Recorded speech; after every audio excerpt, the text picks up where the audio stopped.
Assalamualaikum warahmatullahi wabarakatuh. Alhamdulillahi rabbil alamin. Wassalatu wassalamu ala ashrafil anbiya'i wal mursalin wa ala alihi wa sahbihi ajma'in. Subhanaka la ilma lana illa ma 'allamtana innaka antal alimul hakim.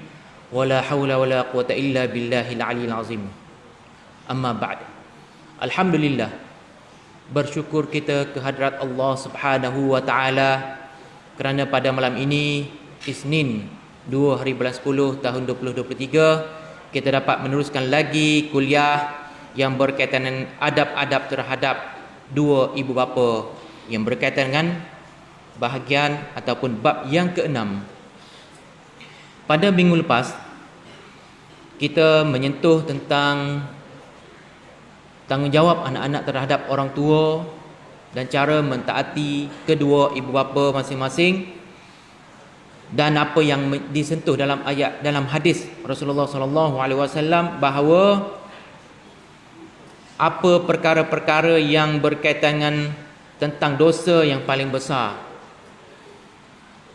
Lalu Rasulullah sallallahu alaihi wasallam menceritakan dan menjelaskan melalui hadis yang diriwayatkan oleh hadis yang diriwayatkan muttafaqun alaih, iaitu Bukhari dan Muslim. Perkara yang berkaitan dengan tentang dosa besar, dosa yang paling besar, Rasulullah sallallahu alaihi wasallam menyentuh tentang mensyirikkan Allah. Manakala menyusul perkataan yang kedua ialah menderhaka terhadap dua ibu bapa. Jadi tanggungjawab anak-anak mestilah mentaati kedua ibu bapa dan tidak boleh menderhaka kepada mereka. Sekarang kita sambung hadis. Lihat muka surat 69. Sabda Rasulullah sallallahu alaihi wasallam, an Abi Hurairah radhiyallahu anhu qala qala Rasulullah sallallahu alaihi wasallam, la yajzi waladun walidan illa an yajidahu mamlukan fayashtariyahu fayu'tiquhu. Hadis muttafaqun alaih. Dan manakala hadis ini juga diriwayatkan oleh hadis sahih yang diriwayatkan oleh Muslim min afrad Muslim alal Bukhari.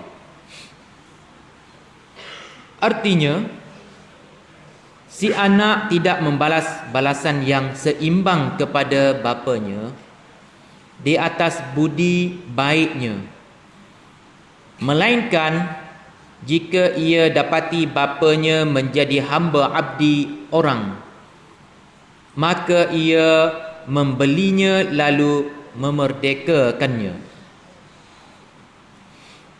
Yang ini hadis menyentuh tentang tanggungjawab anak-anak nak membalas jasa baik bapa dan ibunya begitu berat, begitu sukar. Berdasarkan kepada hadis ini merupakan tanggungjawab anak-anak begitu besar dan begitu berat, memikul tanggungjawab untuk mentaati kedua ibu bapa mereka. Berdasarkan kepada hadis ini juga, melainkan jika ia dapati bapanya menjadi hamba abdi orang, maka ia membelinya lalu memerdekakannya. Jadi tengok ayah dia jadi hamba, tanggungjawab anak-anak perlu membeli kiranya ada duit.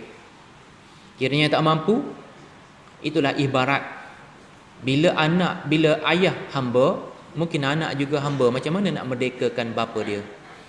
Begitulah ibarat tanggungjawab dan peranan anak-anak terhadap ibu bapa masing-masing merupakan perkara yang begitu besar. Tanggungjawab anak-anak untuk mentaati kedua ibu bapa dan berbuat baik kepada mereka, tetapi nak balas jasa mereka agak sukar bagi anak-anak. Kerana kita nak mentaati mereka, kita buat sesuatu perkara mestilah kerana Allah Subhanahu wa taala. Jadi kita buat yang terbaik, yang sebagainya kita serah kepada Allah Subhanahu wa taala.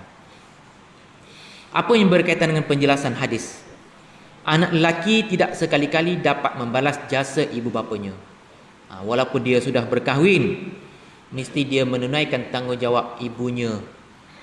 Kalau ada dua permintaan, misalnya katalah mak dulu, mak yang mana nak utamakan, tiba-tiba isteri pula kata sentiasa menarik perhatian anaknya yang lelaki, sampai anak lelaki pula terikut kerana sayang kepada isterinya. Tak boleh, walau bagaimanapun dia tetap kena letak ibunya di depan, barulah isteri dia. Jadi isteri tak boleh nak cemburu, kerana tanggungjawab anak lelaki adalah peranan besar untuk mentaati kedua ibu bapanya. Begitu juga selepas itu merupakan peranan anak lelaki untuk memikul tanggungjawab terhadap isteri dan anak-anaknya pula. Jadi sekali-kali tidak dapat membalas jasa ibu bapanya atau menunaikan semua hak bapanya ke atasnya. Kalau kita nak buat, memang mungkin tak mampu, walau bagaimanapun buat dan usaha yang terbaik, kecuali jika bapanya seorang hamba dan anak itu memerdekakannya dengan membelinya dari tuannya dan memerdekakannya, maksudnya memerdekakan ayah dia itu. Maksudnya seolah-olah macam nak rayaknya, kalau ayah dia hamba pun dia kena usaha beli supaya memerdekakan. Janganlah pula merdekakan ayah dia, jadikan ayah dia sebagai hamba dia pula. Bukan gitu. Bukan itu yang diajar oleh Islam. Jadi menyelamatkan ayah dia daripada menjadi hamba. Begitulah ibarat macam dengan ni, hamba tak ada dah. Yang ni pada zaman dahulu. Apa yang berlaku, ada di kalangan anak yang menjadi hamba, dan ada juga bapa dan ibu menjadi hamba orang lain dan anak merdekakannya. Jadi sekarang, walaupun kita tengok secara zahir, kita tak sedar, anak-anak juga tak sedar, kadang-kadang mereka menjadikan ibu bapanya sebagai hamba secara tak sedar. Sebagai contohnya, duduk kat rumah nak suruh jaga cucu kat rumah, sebagai contohlah. Bila mak duduk kat rumah, selamat, tak payah nak belanja-belanja, hantar kepada pengasuh. Bila mak tersalah, bila anak terjatuh, balik-balik membebel dan macam-macam perkataan-perkataan. Mak tak erti nak jaga anak lah, tak erti nak jaga cucu lah, apa-apa macam-macam. Jadi seolah-olah ibunya menjadi hamba di rumahnya sendiri. Sebenarnya itu merupakan perkara yang salah. Mak boleh bantu atas sukarela dia, tetapi tak boleh jadikan mak sebagai hamba dia. Walau bagaimanapun, tanggungjawab anak-anak mesti kena tahu dan beza antara ibu dan peranannya sebagai anak, dan jangan jadikan ibunya itu sebagai hamba di rumahnya sendiri. Nak jaga mak dia, jaga, tapi jangan jadikan mengambil kesempatan nak mak duduk di rumah, tetapi supaya dapat jaga cucu-cucunya, selamat duit poket dia daripada menghantar ke tempat-tempat pengasuh. Itu merupakan perkara yang perlu diambil tahu dalam perkara ini. Sebagai contoh, kalau saya kaya, bukan saya lah, contoh saya nak merdekakan ayah dan ibu saya, maka saya boleh menebus mereka dengan wang ringgit. Kalau macam mana? Kalau tak kaya, macam mana pula? Jadi nak rayaknya sini, peranan anak-anak mestilah bertanggungjawab terhadap ibu bapa mereka, mengambil berat, menitik berat. Kiranya mereka sakit, merawat mereka. Mafhumnya hadis ini menjelaskan sangat mustahil atau sangat berat bagi anak boleh membalas jasa ayah dan ibunya dengan balasan yang setimpal, tak sama. Jadi mak ayah memang membesarkan kita, mendidik kita daripada kecil, daripada buaya lagi, semasa mengandung lagi, begitu berat, tapi nak balas jasa dia memang tak sama. Kalau ayah ibu hamba, mungkin dia merupakan seorang anak yang bertanggungjawab, kiranya ada duit, perlu memerdekakan ayahnya dan ibunya sebagai hamba tersebut dan memerdekakan ayahnya dan ibunya kembali. Tak boleh nak merdekakan tujuan nak jadikan ayah dan ibunya sebagai hamba di rumahnya pula. Bukan begitu.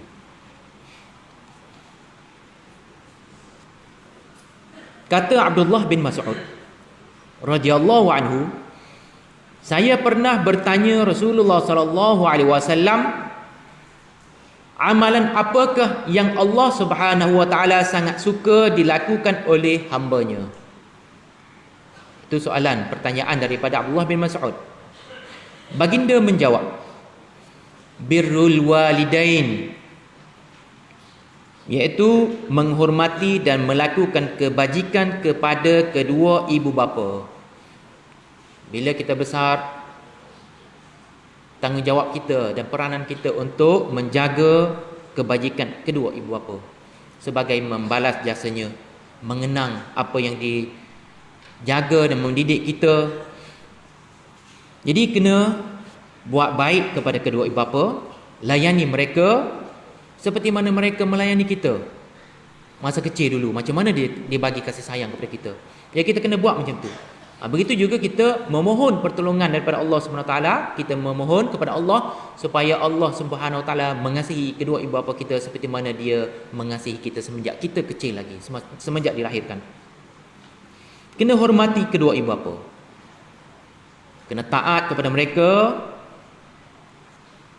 kerana anak-anak tidak mampu membalas jasa mereka, kerana mereka lah yang mendidik anak-anak masing-masing daripada alam rahim lagi, dalam kandungan lagi, sehinggalah dibesarkan. Bila besar nak lupa ibu bapa pula, itu merupakan perkara yang salah. Saya bertanya lagi, kemudian apa pula? Jawabnya, berjuang pada jalan Allah, menegakkan agamanya. Selain daripada itu, yang pertama, sentuh pasal membuat baik kepada ibu bapa, buat kebajikan, melakukan kebajikan, hormat kepada mereka. Jadi sini pula ialah berjuang pada jalan Allah, menegakkan agamanya. Ini merupakan tanggungjawab bersama. Menyampaikan ilmu agama kepada masyarakat, menyampaikan ilmu agama setakat yang mampu, seperti mana yang dilakukan oleh sahabat Rasulullah sallallahu alaihi wasallam.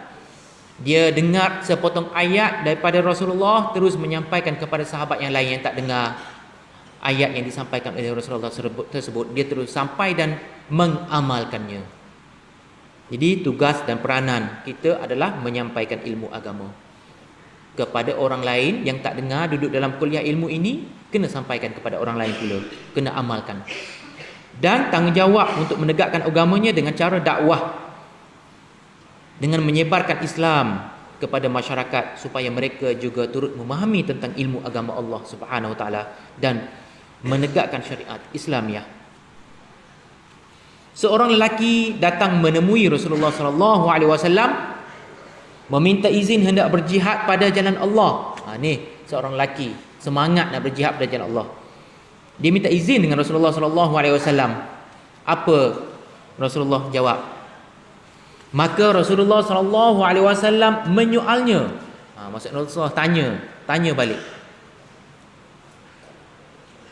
Ahayyu walidaka? Adakah ibu bapamu masih hidup? Jawab orang itu, ya, masih hidup. Lantas Rasulullah sallallahu alaihi wasallam bersabda, berjihadlah memelihara mereka berdua. Ini nak bagi tahu, mendidik kita sebagai umat Nabi Muhammad sallallahu alaihi wasallam, mengajar supaya anak-anak peranan mereka mestilah bertanggungjawab menjaga ibu bapa masing-masing kiranya mereka dah berumur, dalam keadaan mereka sakit dan lainnya. Di samping itu, bila kedua ibu bapa dijaga dengan baik, ini juga dikira sebagai jihad. Kadang-kadang anak-anak saling bertolak menolak, awaklah jaga, saya dah penat, awaklah pula rasa macam mana. Tetapi inilah merupakan peranan anak-anak, merupakan sebagai jihad seperti mana yang disebut oleh Rasulullah sallallahu alaihi wasallam ini.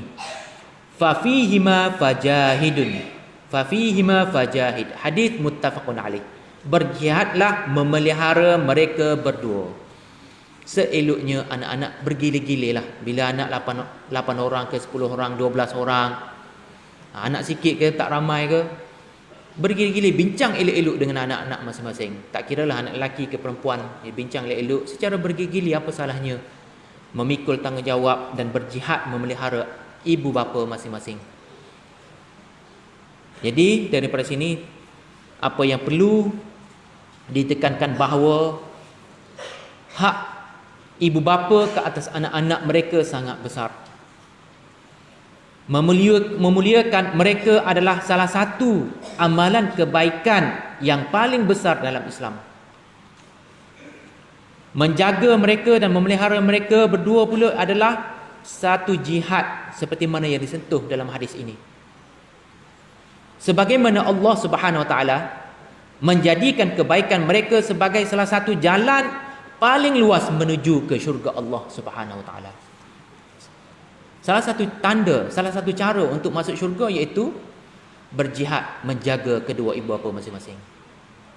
Ini ciri-ciri dan tanda-tanda seseorang anak bakal menuju ke syurga. Hadis juga menjelaskan tidak ada anak-anak lelaki ataupun perempuan yang setara dengan bapanya, termasuk ibu, datuk dan neneknya. Maksudnya ke atas. Tak boleh. Ada seseorang kata ayah sebagai kawan, sampai yang panggil ayah dia pun mamat. Panggil mak dia pun, apa dia nak panggil apa? Siapa boleh bagi contoh? Siti. Jadi anak panggil ke mak dia, Siti, tolong buat air kat saya. Allahu Akbar. Jadi ayah pula, mamat, tolong ambil apa kat atas rumah, saya duduk kat bawah ni. Bukan caranya. Jadi perumpamaan setara dengan bapanya tak boleh nak setara. Ayah tetap ayah, ibu tetap ibu. Jadi ibu juga termasuklah dari ayah, ibu dan ke atas, datuk, nenek, perlu kita hormati mereka kerana mereka adalah daripada kita, kita adalah daripada keturunan mereka juga. Dan anak tidak menunaikan hak sepenuhnya dengan berbuat baik kepadanya. Jadi buat baik macam mana pun tak boleh nak membalas jasa mereka. Walau bagaimanapun kita kena usaha untuk membela, berusaha untuk menjaga ibu bapa dan dikira sebagai jihad. Kecuali jika anak lelaki mendapati ayahnya seorang hamba, maka dia membelinya dengan wangnya sendiri dan membebaskannya, iaitu memerdekakannya, bukan untuk menjadikan tuan bapanya. Maksudnya dia tak boleh jadikan tuan bapa dia. Merdekakan maksudnya lepas, jadikan ayah dia tu terselamat daripada hamba orang lain, dan dia memerdekakan ayah dia sendiri. Itu merupakan perkara yang besar peranannya dan disukai Allah Subhanahu Wa Taala. Jadi tak adalah yang memenuhi hak bapa ke atas anaknya, melainkan tanggungjawab anak sentiasa bersabar, berusaha untuk berjihad memelihara mereka berdua, seperti mana hadis muttafaqun alaih ini. Seorang lelaki dari kumpulan Ansar datang menemui Rasulullah sallallahu alaihi wasallam bertanya, "Wahai Rasulullah sallallahu alaihi wasallam, adakah masih ada lagi sesuatu kewajipan terhadap dua ibu bapa setelah mereka meninggal dunia?" Ini bagi tadi cerita pasal anak-anak dapat menjaga ibu bapa mereka kerana ibu bapa mereka masih hidup. Beruntungnya dengan berjihad ini sebagai jalan untuk menuju ke syurga. Bagi anak-anak yang telah pun tidak mempunyai ibu bapa kerana ibu bapa telah pun meninggal dunia, apa peranan anak-anak masing-masing? Daripada seorang lelaki kumpulan Ansar ini menemui Rasulullah, ditanya Rasulullah sallallahu alaihi wasallam mengenai kewajipan terhadap dua ibu bapa setelah mereka meninggal dunia, apa tanggungjawab anak-anak? Jawabnya, ya. Adakah masih ada lagi sesuatu kewajipan terhadap dua ibu bapa setelah mereka meninggal dunia? Jawabnya, ya. Ada 4 perkara. Ingat 4 perkara ya. Pelajar-pelajar kena ingat peranan masing-masing terhadap ibu bapa, iaitu mendoa dan beristighfar kepada keduanya. Doa kepada ibu bapa, doa yang baik-baik.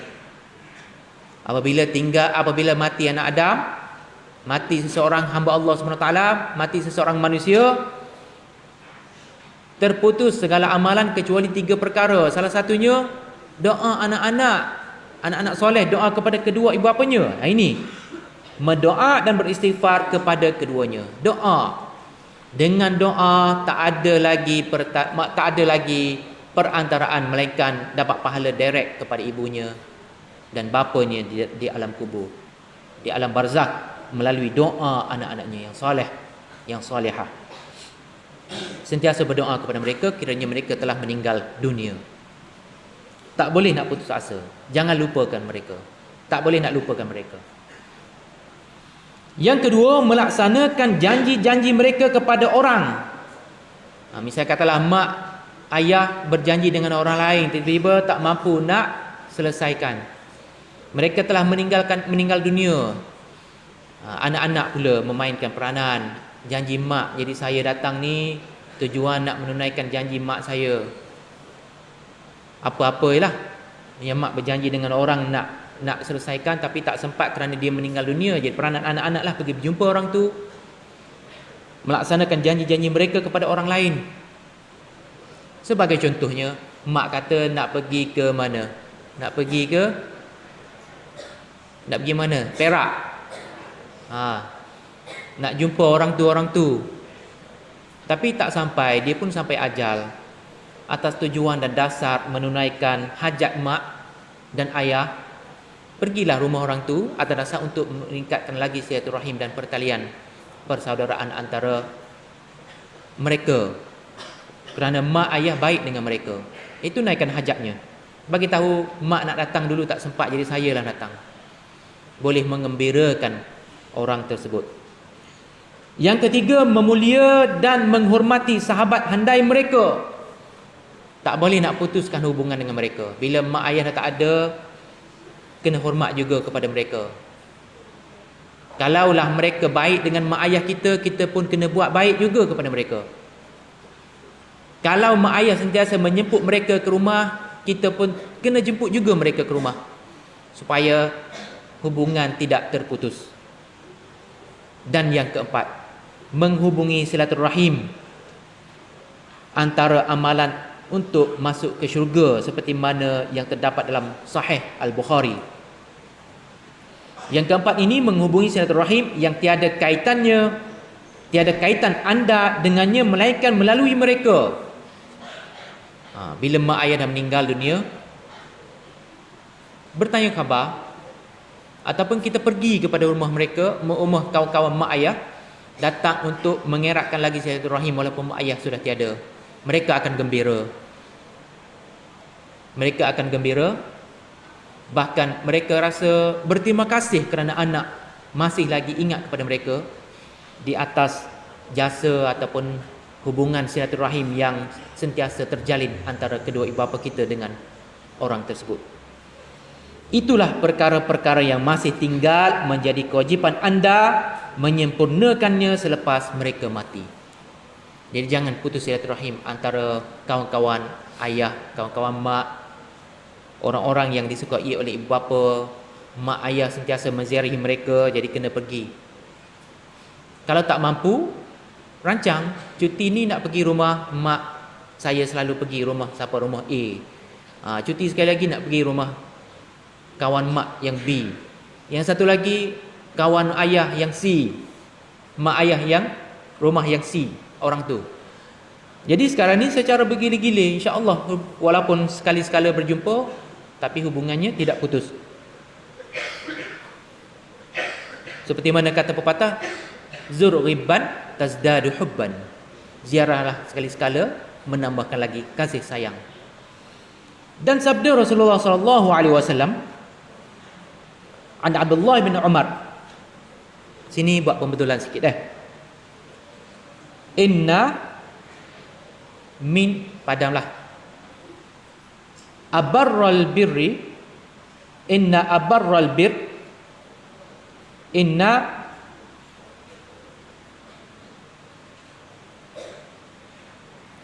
abarral bir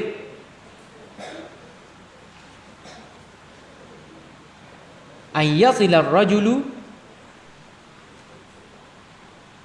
ahla wuddi abihi ba'da an yuwalli al-ab. Letak bagi bawah. Ba'da an yuwalli al-ab. Tukar daripada bahagian atas kepada bahagian bawah. Hadis riwayat Muslim.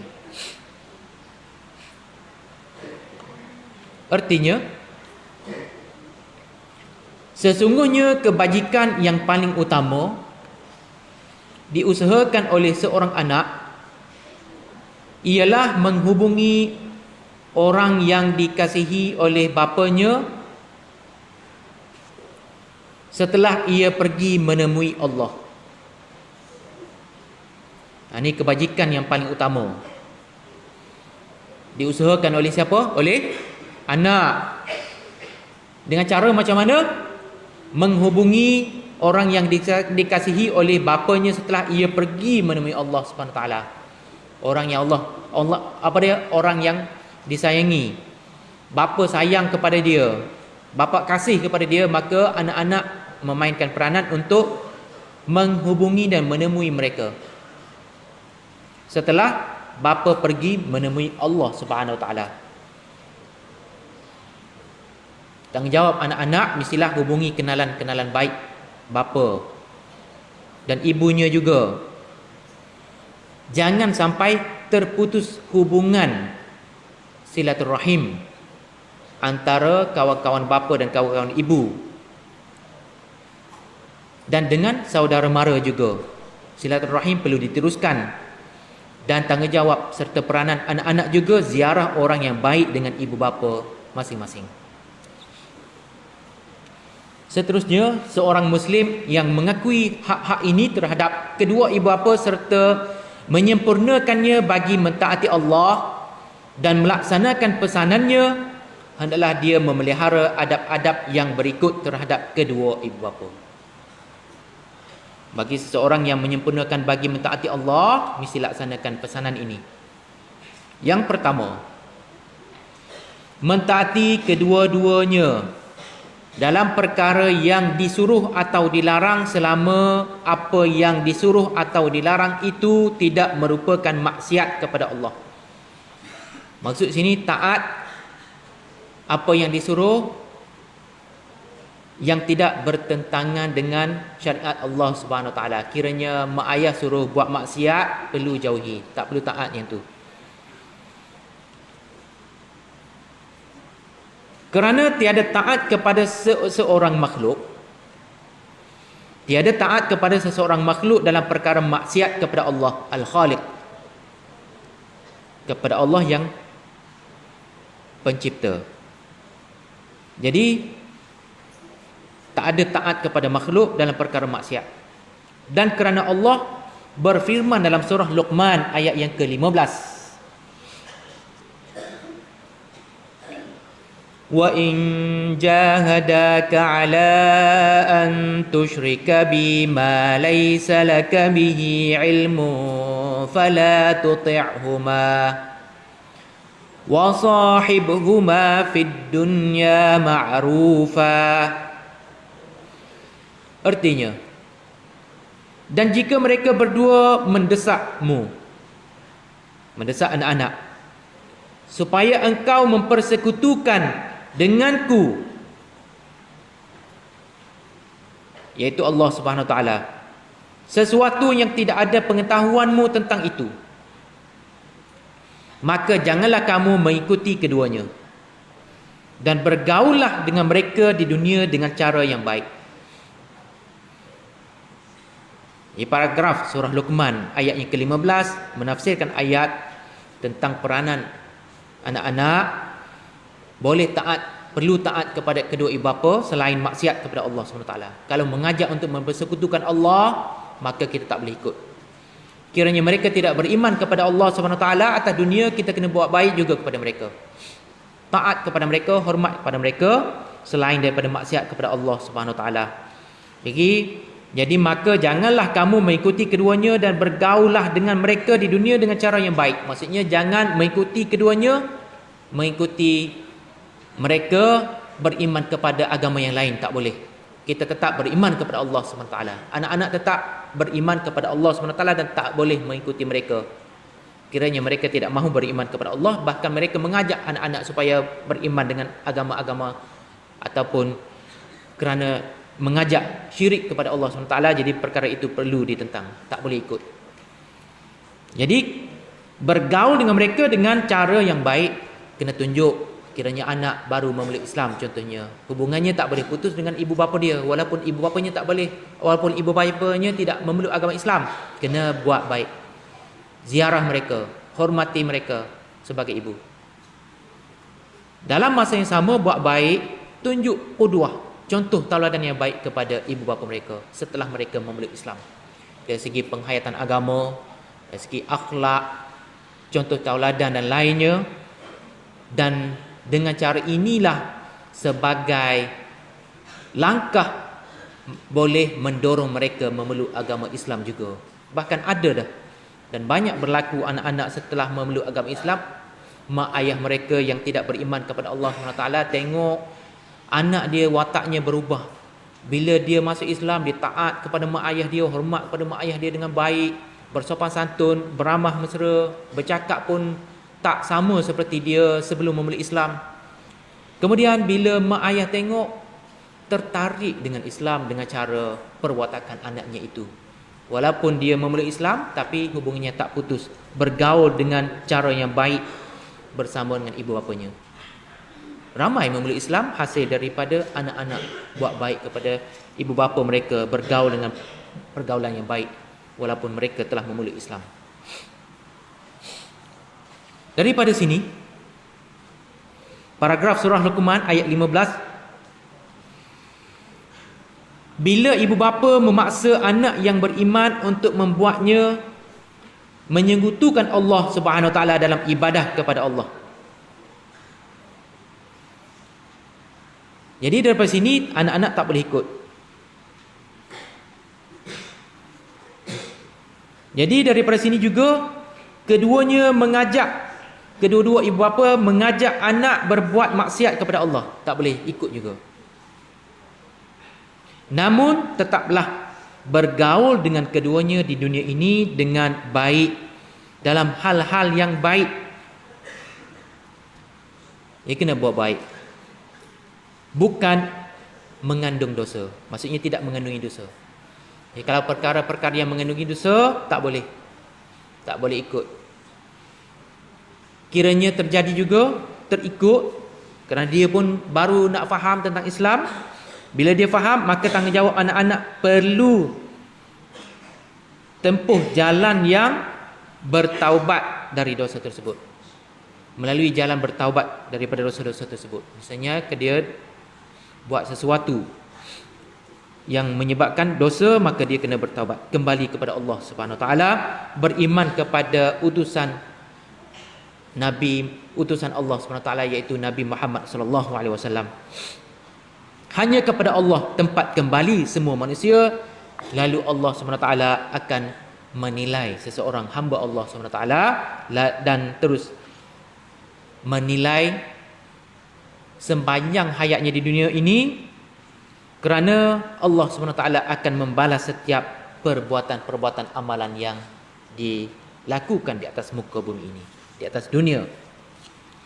Dan sabda Rasulullah SAW lagi, innamat ta'atu fil ma'ruf, hanya ketaatan ini dalam perkara yang baik sahaja pada pandangan agama. Jadi taat dalam perkara-perkara yang baik sahaja. Kalau ibu bapa mengajak buat maksiat, tak boleh ikut. Kalau ibu bapa mengajak supaya syirik kepada Allah, juga tak boleh ikut. Dia tetap dengan pendiriannya untuk beriman kepada Allah Subhanahu Wa Taala. Ketaatan dalam sesuatu perkara bersesuaian dengan syariat Allah Subhanahu Wa Taala dan mengikut pada pandangan agama Allah Subhanahu Wa Taala. Dan sabdanya Rasulullah sallallahu alaihi wasallam, la ta'ata li makhluqin, la ta'ata li makhluqi fi ma'siyatil khaliq. Maksudnya, tidak harus taat kepada makhluk dalam perkara kemaksiatan kepada Allah yang Maha Pencipta. Al-Khaliq, Maha Pencipta. Jadi tak boleh taat kepada makhluk dalam perkara maksiat. Mak ayah, tadi lagi kita bagi contoh, mak ayah ajak buat maksiat tak boleh. Orang lain boleh ikut ke? Sebab kat sini sentuh pasal mak ayah. Orang lain boleh ikut ke? Tak boleh. Kawan-kawan tak boleh. Tak boleh ikut cara kawan-kawan yang mengajak kepada kemaksiatan. Jadi kawan-kawan yang lain, kalau kawan dia ajak, jangan sekali-kali ikut melakukan maksiat seperti mana yang dilakukan oleh kawan-kawannya tersebut. Sebagai contohlah, seseorang tu dia belajar dan tidak ada pendedahan langsung tentang perkara-perkara sosial. Duduk kat kampung, belajar ilmu agama, tengok baik perwatakannya, dan boleh menjaga diri dan mengawal dirinya. Tiba masa pergi ke bandar, duduk di rumah sebilik ataupun serumah dengan kawan yang lain, sentiasa buat maksiat, ajak pergi kelab malam dan lainnya. Tiba-tiba dia ajak juga, jomlah kita pergi sama-sama. Dia pun bagi tahu, tak boleh, ini haram, ini perkara maksiat, saya tak boleh pergi. Awak nak pergi, pergilah, saya tak boleh ikut. Masa yang lain pula nak keluar pergi ke kelab malam lagi, ataupun pergi ke mana-mana lah, ajak lagi, kemudian ajak lagi. Lepas tu mungkin juga bimbang takut terpedaya dengan ajakan-ajakan manusia itu. Dan ada juga yang terpengaruh, dia kata tak apalah, cuba sekali nak tengok, sebab tak pernah tengok lagi. Masuklah, pergi sama-sama dengan kawan kerana ajakan itu. Buat maksiat sekali. Masa tengok, masuk dalam suasana pergaulan bebas, tempat-tempat yang sosial dan lainnya. Balik-balik kat rumah, mulalah istighfar, astagfirullahalazim, tak nak buat lagi dah. Istighfar dan menyesal di atas perbuatan yang lalu. Kemudian kawan ajak lagi, pergi lagi. Bila lama kelamaan, bimbang takut nanti hati semakin gelap. Masa Allah sayang, jaga dan pelihara baik-baik. Jangan mudah terpengaruh budaya-budaya lain. Jangan terpengaruh dengan ajakan-ajakan kawan yang mengajak untuk melakukan maksiat tersebut. Walaupun pergi ke bandar sekalipun, iman kena jaga. Memanglah betul iman manusia naik dan turun, tetapi tingkatkanlah keimanan dengan bertakwa kepada Allah Subhanahu Wa Taala.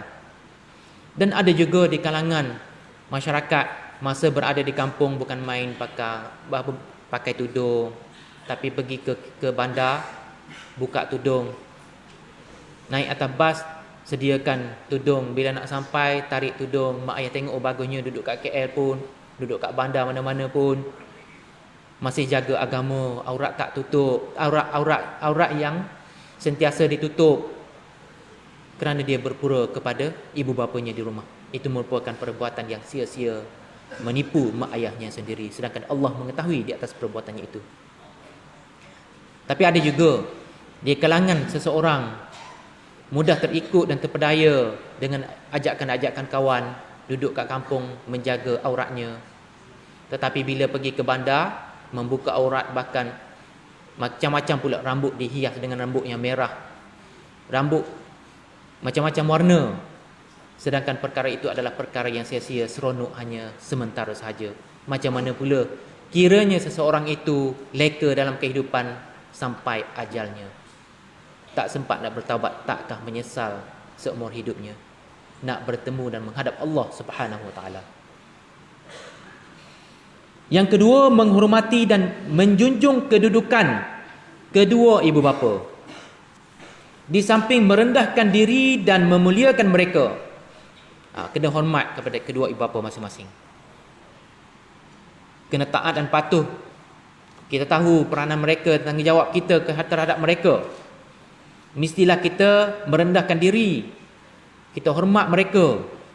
Tak boleh nak menengking suara, mengangkat suara dan menengking mereka, tak boleh.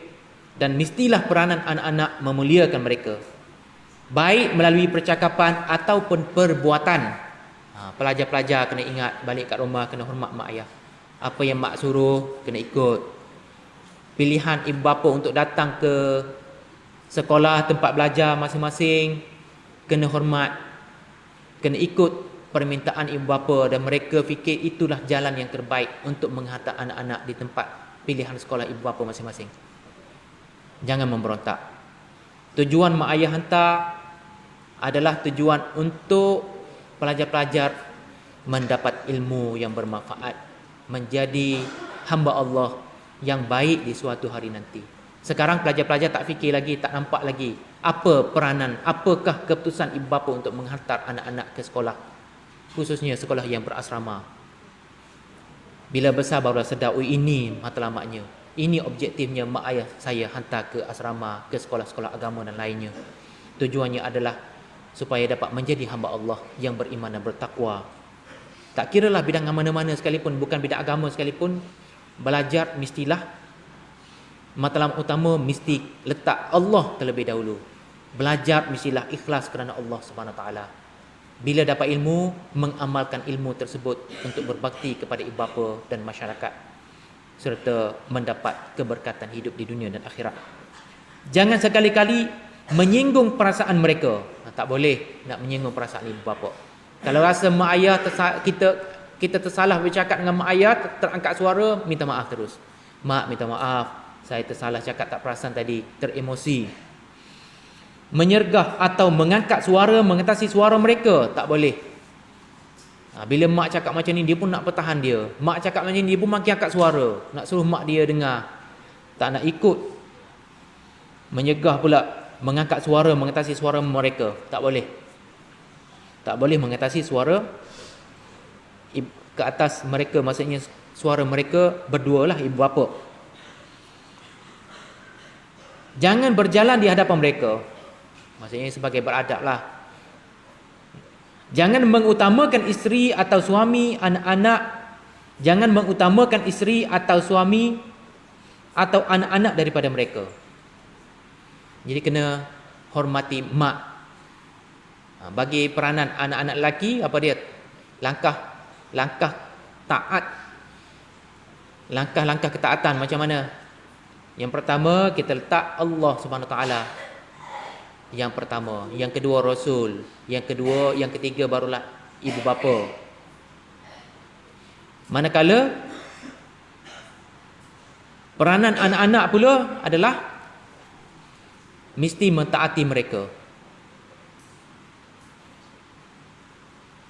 Jangan mengutamakan isteri atau suami atau anak-anak daripada mereka. Begitu juga bagi isteri pula adalah taat kepada Allah. Kemudian yang kedua Rasul, yang ketiga suami, yang keempat ibu bapa. Walau bagaimanapun mak ayah tak boleh nak abaikan. Tanggungjawab mestilah tanggungjawab bersama. Jangan memanggil mereka dengan namanya. Contoh dah bagi tadi. Siapa boleh bagi contoh lain pula? Nak panggil apa? Nak panggil Arsyad gitu ya, ayah dia. Kalau mak, Asmah. Apa-apa saja, Aminah. Jadi sebagai contohnya panggilan-panggilan, jangan memanggil mereka dengan namanya, tak boleh. Ikut panggilan yang disukai oleh ibu bapa. Kadang-kadang anak-anak tak sedar, tak suka kepada mak ayah dia, menyusahkan anak-anak. Bagi mereka lah, mereka rasa macam mak ayah menyusahkan mereka. Sampai ada keluar perkataan-perkataan kesat, sebagai contohnya menyusahkan orang tua ni, menyusahkan kita, menyusahkan anak-anak je. Tak boleh. Perkataan itu pun dah dikira sebagai durhaka kepada ibu bapa. Sebaliknya, panggillah wahai bapa, wahai ayahku, wahai emak, wahai ibuku. Panggil mereka dengan panggilan yang disukai oleh ibu bapa. Mak suruh panggil apa? Panggil mek. Panggil mek. Kalau mak suka dengan panggilan ibu, panggil ibu. Umi. Mama. Kalau ayah, abah, abi, papa, daddy, ikutlah apa-apa panggilan yang disukai oleh ibu bapa masing-masing. Jangan musafir atau keluar rumah di hadapan mereka tanpa minta izin atau tanpa keredaan mereka. Nak tubik, minta izin dulu. Ayah nak keluar sekejap, mak nak keluar sekejap. Tapi ada juga anak-anak, mak ayah tak kisah nak ke mana-mana pun. Ada juga. Tapi sebagai menghormati dan menjunjung kedudukan kedua ibu bapa, maklumlah sepatah. Mak nak keluar sekejap, ada nak jumpa kawan. Mak nak keluar sekejap nak beli barang.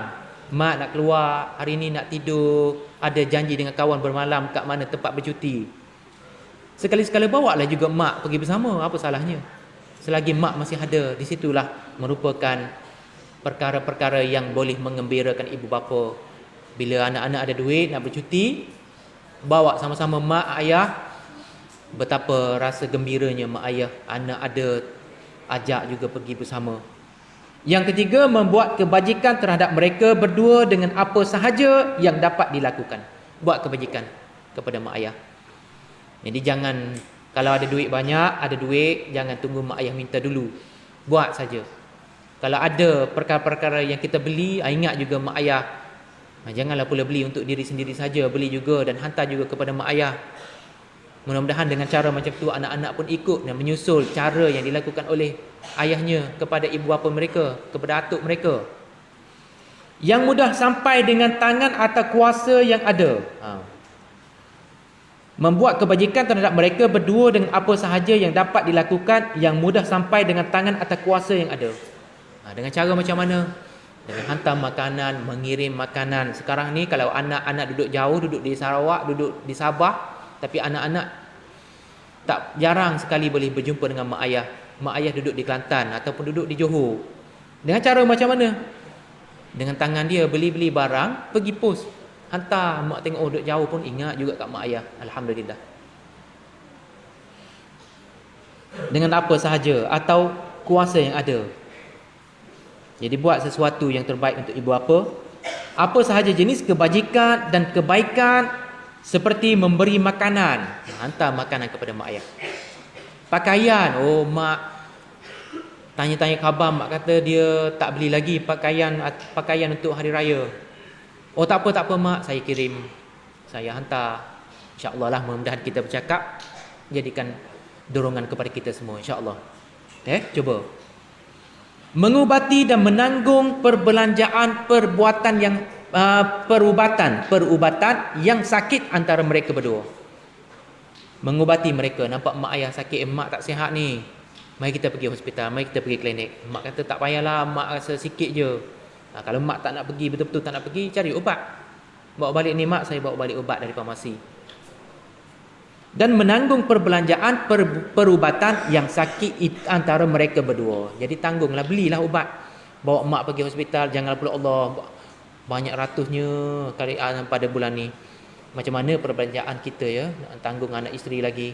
Yang tu kita serah kepada Allah SWT. Mudah-mudahan dengan kita menyumbang rezeki, kita merawat ibu bapa dengan menanggung perbelanjaan, mudah-mudahan diberkati Allah SWT. Mudah-mudahan Allah gantikan dengan rezeki yang lain, insya-Allah. Serta menolak sebarang perkara yang menyakiti hati mereka. Jangan sampai mak ayah sakit hati kepada anak-anak. Jangan sampai tersinggung. Kena jaga hati mereka supaya tidak tersinggung, supaya tidak ada perasaan yang boleh menyakiti hati mereka. Kalau ada, mohon maaf. Kadang-kadang anak tak sedar, bercakap dengan mak ayah dengan suara yang kasar. Mungkin bagi dia perkara biasa, tetapi mak ayah tersinggung dengan perkataan dan percakapannya itu. Malah hendaknya sanggup jika perlu berkorban bagi menyelamatkan nyawa mereka. Mak ayah dah tak larat dah, usahalah angkat mak ayah pergi ke hospital, bantu mereka. Kalau mak ayah tak boleh, kalau ada duit lebih sikit, panggil doktor mari ke rumah yang merawat kalau mereka sakit. Inilah merupakan pengorbanan, kebajikan yang perlu dijalankan dan dilaksanakan oleh anak-anak masing-masing, walaupun telah berumah tangga sekalipun. Yang keempat dan akhir sekali, menghubungi silaturahim dengan siapa jua yang tiada hubungan dengan anda. Kalau mak ayah ada hubungan dengan orang lain melalui silaturahim, hubungan yang baik, hubungan persaudaraan yang baik, maka anak-anaklah pula peranannya. Jadi hubungi silaturahim dengan siapa jua yang tiada hubungan dengan anda. Maksudnya bukan pertalian keluarga sebagai contohnya, kecuali melalui kedua-duanya, melalui kedua ibu bapa. Sebab itulah kadang-kadang mak ayah ajak anak-anak pergi bersama. Mari kita pergi ziarah orang tu, ziarah orang ni. Tapi sekarang ramai dah anak-anak dah tak nak pergi ikut mak ayah pergi ziarah rumah kenalan ibu bapa masing-masing. Kenapa? Seronok duduk kat rumah. Salah satu punca handphone. Salah satu punca duduk kat rumah, boleh main handphone, boleh main game, boleh buka komputer dan lain-lain lagi. Bila besar dah terpengaruh suasana seronok dengan suasana tersebut, dah tak kenal lagi saudara mara, tak kenal lagi kawan-kawan ibu bapa, kenalan ibu bapa. Dengan cara inilah cara yang boleh menghubungi silaturahim dengan siapa jua yang tiada hubungan dengan anda kecuali melalui kedua-duanya. Sebab itulah mak ayah orang-orang dulu, nenek moyang dulu memang mengambil berat membawa anak-anak pergi ziarah, menziarahi antara satu sama lain. Dan juga berdoa, beristighfar terus menerus kepada mereka. Doa, istighfar secara terus menerus. Jangan orang kata bertangguh-tangguh. Bila mak ayah dah tak ada lagi, doa kepada mereka, doa yang baik-baik supaya mereka tenang di alam barzakh, di alam kubur. Melaksanakan janji-janji mereka kepada orang, tunaikan janji, tunaikan hasrat mak ayah, dan memuliakan serta menghormati sahabat-sahabat mereka. Kena hormat. Bila kita berjumpa, kita kena hormat kepada mereka. Hormat kepada sahabat-sahabat ibu bapa kita. Jadi daripada situ, mudah-mudahan hubungan silaturahim tidak putus antara kita. Dan kita bawa pula anak-anak kita, cuba memperbaiki dan ikut menyusul jejak langkah yang dibawa, yang diajar oleh ibu bapa, supaya dapat mengeratkan lagi silaturahim antara semua. Itu saja, dan insya-Allah kita akan sambung tajuk yang seterusnya adalah adab terhadap anak-anak. Saya sudahi dengan wabillahi taufik wal hidayah. Wassalamualaikum warahmatullahi wabarakatuh.